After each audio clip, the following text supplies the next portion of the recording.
Welcome back. So football on Off the Ball is brought to you by Sky. You can watch over 400 games this season from the Premier League, the WSL, the Scottish Premiership, the EFL live on Sky Sports. And a man you'll be seeing front and centre over the next couple of months needs no introduction, not least around these parts. Roy Keane, you're very, very welcome. Thanks for the time. Great to have you on.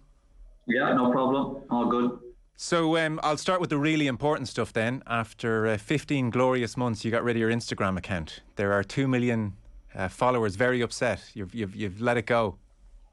Yeah, but I'm sure they'll get over it and survive. I've said it before. I done it just for a bit of fun with COVID, and my youngest daughter was insistent I done it, so we done it, a little bit of fun. But it's we moved on. It's just put a closure on it. The nature of the summer months, you disappear from our TV screens, and then you pop up occasionally at the odd sporting event. Cork, Dublin, you suddenly popped up on the screen there. Got a nice reception from the Dublin fans. Yeah, lovely. Yeah, I got obviously the beauty with the break. I obviously got back to Ireland quite a bit. Got to a couple of GA matches, a couple of obviously soccer matches. Obviously disappointed at Croke Park, and not with the booing, with the results. Cork obviously getting well beaten, but it was a good day out, and I was well looked after. So good. I can survive the few boos. Don't worry. The camera just pulled away as you were about to. You were either giving them a wave or something else, but we'll never quite know. Do you know what I was doing? I'd lost a bet, and I know there was still plenty of time left in the game, but obviously Cork were never coming back. So I was just about to hand over the few bob that I'd lost. There you go. That's what I was doing. How often do you get home? No, I'd be home. Probably on average. I definitely get back probably every 3 weeks, maybe for a few days. Yeah. Wow. Okay. So still very attached. Still love coming home. Yeah. There's obviously always reasons to get back, and so I'm very lucky. I suppose with the work I do, I've got a bit of freedom, and I can kind of duck and dive and go back to Ireland when I please, which is quite regular. Is it a sense of, I don't know, decompress, weight off? Because I saw you say in a recent interview your family will joke if you're in a certain mood, get him off to Ireland. Yeah, that happens sometimes. Yeah, but then when I go back to Cork, my family in Cork will say you better get back to England. So but no, listen, it's always the case, and again, it depends on the circumstances. Sometimes I have to get back more regularly than others. Depends how busy I am, if I'm doing matches or how the season's going. But yeah, I'm very lucky. I have the option to get back when I like, without jump on a flight, or which I've done a lot over the last year or two, is jump on the boat, which I really enjoy that bit of freedom. It's good. I saw you say that before. What is it about the boat, the slowness of that trip, and maybe it's just relaxing, a bit of time to yourself. And again, if I go on at certain days, you might get on it, and there might be a sporting event on the boat, and you can relax. And it's just even driving. I've always liked driving. It's nice to have the car. And again, I go back to it, that freedom. So I do enjoy the boat, and it's not as sometimes you go through airports and the queues, and it all seems a bit more intense. Whereas on the boat, it just seems more relaxing. When you have your time to yourself like that, do you think much about your playing career these days? No, not really. No, it's strange enough. When obviously there's always a worry for any ex-players the worry is when you stop playing. The mindset, missing the game, but I moved on very, very quickly. So unless I'm asked a question about my career, I very rarely kind of think about it. I moved on very, very quickly. I was lucky, obviously. I stayed involved in the game, whether it be manager, coaching, and obviously I now do the TV work. So I'm still involved in football. No, not in terms of, I don't look back on my own career and have like trips down memory lane. No. Was that just a natural thing, and that's just the way you are, or did you ever say to yourself almost in a conscious way, I need to be careful here not to be kind of living in the past and glory days all the time? I'm not sure, to be honest with you. I think it's a bit of both, really. You're thinking to yourself, you have to move on. Obviously I stopped playing, I was 34. I certainly didn't want to be living in the past and looking back and saying, what if I could have done this or I should have done that. No, but sometimes obviously people ask you questions about your career, or you do a Q&A, and you might have to reflect on it. But I think I was definitely one of these players when I was coming to the end, and I did have it in my mindset that I was going to try and move on quickly, and certainly not live in the past and not have any hang-ups or or overanalyze things. I just so I've been lucky on that side of it. But I think the fact I've stayed involved in football has obviously probably helped. What about your relationship with Manchester United now? When you go into Old Trafford, do you feel a warmth and an affinity with the club and still very much part of it? Or, obviously it didn't end in perfect fashion, to say the least. Does that overshadow the relationship with the club at large now? Well, I had great memories at United, but it's like, if you ask me if I go back, when I go back to Forest or Cork Ramblers or at Celtic or whatever, if I go back to watch an Irish match, no, you have to move on. There's nothing pulling out my heartstrings with any of the clubs I played for that would say, listen, this is my club and it's great to be back. Far from it. Again, I've moved on. I think the one club I look back on with the greatest memories is my team in Cork, Rockmount, because that gave me the foundation to go off and have a decent career. I got good habits and I go back and watch Rockmount. But in terms of when I go back to Man United, and particularly obviously I'm there to work and analyse a match and give a fair opinion on what I'm watching.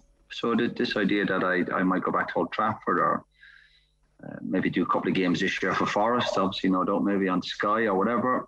I'm going back there to work and to be professional, and I don't get all giddy about going back to clubs I've worked for. Sky are fond at times of showing old games on the TV. When a United game comes on, one that you've played in, and you sit down and take it in, which I presume maybe you do, what's that experience like? Are you generally impressed, or is it head and hand stuff, or a bit of both? It depends on the game or the result. Or again, sometimes you look back and if there's a game on the television, you look back and you might realise how bad you are. Or you might watch a game and you go, listen, maybe I was better than what I thought. Your performance, but it's like anybody's career. You'll have good and bad games, but I wouldn't be sitting around planning to watch an old game. It's just if the timing's right and you're sitting home, there's nothing else on and something goes on, you say, listen, I'll watch some of that, but not in any. Again, it's just like watching any game. Honestly, it's just go back to that closure. You move on. It was a great time in my life. I count my blessings, but I've got other things to worry about now, and I have moved on. I don't sit around waiting for all games to come on or to people about how lucky I was to have played with some brilliant players. So the family don't all gather around to watch how brilliant Roy was back in the day? No. I do keep telling them how brilliant I was, but they don't seem to take much notice. They have no interest. No, they've moved on as well, thank God, which is just as important. How do you keep fit these days? How is your body after 20-odd years? I'm not fit. I'm far from fit. My fitness levels are actually very, very embarrassing because I've not put on loads of weight. It doesn't mean to say I'm fit. I wouldn't be able to do any sort of running or any sort of, put it this way, I've been invited a number of times over the last years to play kind of legend games or whatever you want to call it. And I find it really difficult because I wouldn't be able to get around, just too many injury problems. But I try and have a decent diet, obviously, and I'm obviously wary of putting on too much weight. But I certainly wouldn't be fit enough to go on any sort of run. Or I do a small bit of cycling, but even that, I'm not exactly Sean Kelly, Do you have any great competitive, well, look, aside from, years in management, but just in your day-to-day life, do you have any competitive outlet as such? You see a lot of former footballers, and like golf is kind of their thing that they get to be competitive again at. Do you have anything like that, or is it more chilled? No, I don't think I was ever that. The only time I was really competitive in my life was obviously playing when I was a soccer player. I've heard people say about me I was competitive with kids or whatever, but no, the football used to bring out that emotion in me, where obviously I would do anything to win a game of football. But I haven't got that in other aspects of my life. You mentioned golf. I tried golf once or twice. It wasn't for me. I'd rather, the bit of free time I have now would be, if I'm going, the only exercise I really would do is probably just walking my dogs. But as we know, that doesn't exactly keep you fit. It doesn't get your heart rate up, but it keeps you busy, keeps the body moving, and keeps the mind occupied. Yeah. Going back to that point about getting the ferry and avoiding crowds, just reading or watching recent interviews you've done, it seems as if you dislike the public glare now, maybe more than ever, selfies and being approached, or has that always been a kind of aspect to your personality? I wouldn't say I've ever liked it. Obviously, I tolerated it particularly when I was a player. And I think when I was a player, I think people had a bit more, I suppose, respect. But nowadays, it's people are very, very intrusive, particularly obviously with mobile phones and the cameras, and people are really rude. If anyone approaches me, I have no problem. But when people are constantly taking pictures or videoing you, and yeah, that's the bit that obviously I don't know anybody who enjoys that side of it. So yeah, that's part of life. So coming up, politely asking for a photo, not such an issue. It's more the intrusive aspect, is it? Yeah, absolutely. Yeah, when people don't say please or thank you, yeah, but that goes without saying. So yeah, that's where I'd have an issue. If people aren't polite about it, and that's only natural. And increasingly, do you try and avoid those situations, like akin to the ferry and other things? I wouldn't go that far. No, I don't hide myself away. No. We are talking with Roy Keane. All the football on Off the Ball is brought to you by Sky. Get the football you love in one place across Sky Sports, BT Sport and Premier Sports. We will be seeing you on our TV screens, Roy, over the coming months again. Do you get nervous going on TV? No, I wouldn't say nervous, but obviously we know we're going to work. It's a live event. You've got to be switched on. You've got to, again, go back to it. You've got to be on time. You've got to respect the people you're working for, and you've got to give your opinion. You know, I see enough people who do media work who do a lot of talking but don't give an opinion, and that's what I feel I'm there to do. And if companies are happy to ask me back, then brilliant. But I've said it before. I'm quite relaxed with this type of work. But you know, you do have to concentrate. You have to focus, and you have to do your homework on the teams that are playing and whatever. I wouldn't say I'm nervous. Yeah. But I know when I'm going to work as well, my mindset's getting into, you know, you have to kind of get in the zone and be ready, because sometimes you don't know what's coming your way in terms of questions. And does that extend to like almost taking a certain pride in it now, and maybe even watching it back or thinking, well, was I good there? Could I be better here? Like taking it that seriously? No, I wouldn't look at it that way. I certainly wouldn't be looking back on games. I think I've got enough common sense to know when I feel I've done a decent bit of work. But it's like when I was a player, you work with anybody I'm sure you have it the same. Some days you go to work, you feel I just felt sharp today. There's other days you think, well, I could have got my preparation better. It's all about improvement, but not over-analysing either, and just using a bit of common sense and said, listen, I felt sharp today. I felt really, well last night, or even about food. It's like preparation for something.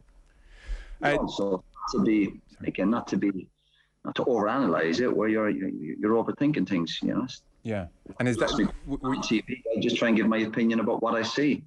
And is that so? I would presume then far less intense than you would have been about playing or about management. It's not on that level of importance to you. Of course, it's chalk and cheese, but there's still a responsibility to being a pundit on television. When you go to work, there's a responsibility for the companies you're working with, the people you're working with. I go back to it. People say, I always say I turn up on time. I respect the people I'm working with. I give my opinion and I go home. And I simplify it that way, but I don't take my eye off the ball. I don't turn up for a game and say, who's playing today? I obviously do my homework. The bottom line is I love football. Football's in my blood. People might see it as a job. It's more than that to me. Football's my life. And if I wasn't doing this, like I said, I'm always out watching matches. I love watching top level matches, but I'm happy to watch teams, League of Ireland matches, or Salford, or Rockmont, my old team. I love watching all levels of football. When you get in full flow post-match, especially if you're irritated by something you've seen or you don't think it's good enough, and you give a full opinion, generally the next day with the bit of adrenaline gone, do you ever feel, I went a touch over the top there? Or most cases, do you feel like, stand by that was fine? Like, do you get caught up in the moment almost on TV is what I'm asking, or are you generally happy enough? I think when you're doing when you're doing football work or TV work, or when it's played, I'm obviously quite emotional, but I think that's good. Yeah. I don't want to be robotic about something, and when I do watch matches, I do get frustrated, but I think that's a good thing. Have I ever gone overboard on a player? Nothing springs to mind. I'm sure you might have a few examples, but again, I don't wake up on a Monday morning and feel I've gone overboard, because I do try and be fair with players. I know if I say something about players, I'll grab a lot of headlines, but I still think 85-90% of what I say about players or teams or managers is positive. Yeah. I feel if player's not doing his job properly, or if someone's down tools for somebody, then I will say that. And that's what we're there to do. You can't try and fool people. But sometimes you have to give people a break. I get that. But my intention when I'm driving to a match is not that I'm going to go after somebody. But if a match situation and something happens where I feel a player is not doing his job properly or not focused or giving it his all, then I will mention that. Of course I will. Sure. That's part of my job.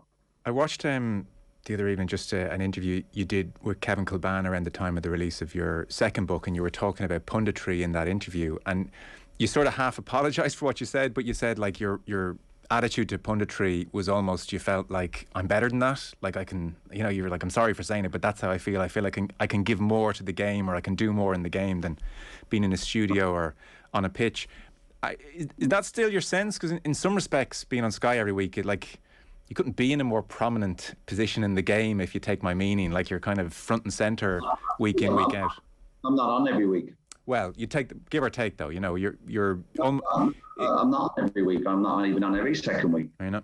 Well, put it this way: you'd be almost more part of the general public's experience of the game than if you were managing a mid-table team in the Championship. You're there broadcasting to millions of people. Have you revisited that sense that almost punditry is a touch beneath where you want to be in the game? No, well, obviously I went into management, and I've worked at management. Sure. I've worked in the Premier League as a manager. I worked with the international team, and what I do look at when I look at the punditry stuff, or the work I'm doing, I appreciate it, and I certainly don't look down on it. Right. But mindset, many years ago, you could look back at any interview 10 or 15 years ago. I think that interview with Kevin, it would have been obviously 10 years ago or more. About that. I was in the management mindset, but I certainly appreciate what I'm doing. There's a role to play, but I don't, like I said earlier, I don't overanalyze the role. I appreciate it. It's just somebody giving their opinion. And if you agree with it, fine. If you don't, sometimes even better. But I certainly don't look down on it. It's just part of my education. Again, from being a player to being a manager, to being an assistant coach at international level, to being an assistant coach at Forest and Villa. And I enjoy this. I enjoy what I do because I'm working with good people and good companies. So I can't complain too much. Have you talked to Chairman recently about taking potential jobs? Is that a regular-ish occurrence? Yeah, I think that's always going to be in the background because I've got that hunger to go back into it. But I think I've also said the longer it goes on, then that those chances will obviously won't be coming around as much. But I've had talks over the last few months with the chairman, and it's not worked out.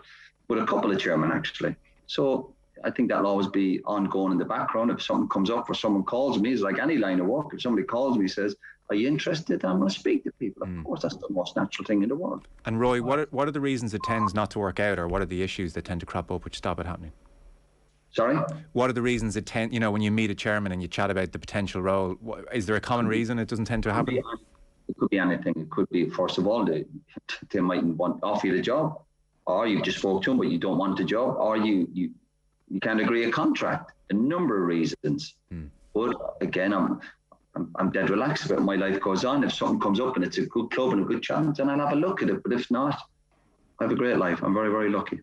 Just a final thought, because the clock's against us. We were hoping maybe to chat to you in a bit more depth about the season ahead. How do you see it in broad terms going between, I guess, Man City and Liverpool in particular? Well, in terms of winning the title, I can't see beyond Liverpool and Man City. I think they're so strong. Their recruitment has been excellent. There's great hunger in the group.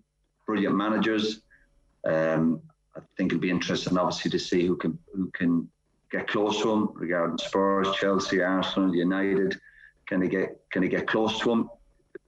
Obviously, relegation. See how the promoted teams do. But as we saw last year, there's been some brilliant players and some brilliant matches, brilliant end into the season last year for Man City, tough on Liverpool, great quality. There's great signings coming into the league. Obviously, Haaland being probably the number one. So I think it's exciting. We're all looking forward to it, particularly people who obviously love football.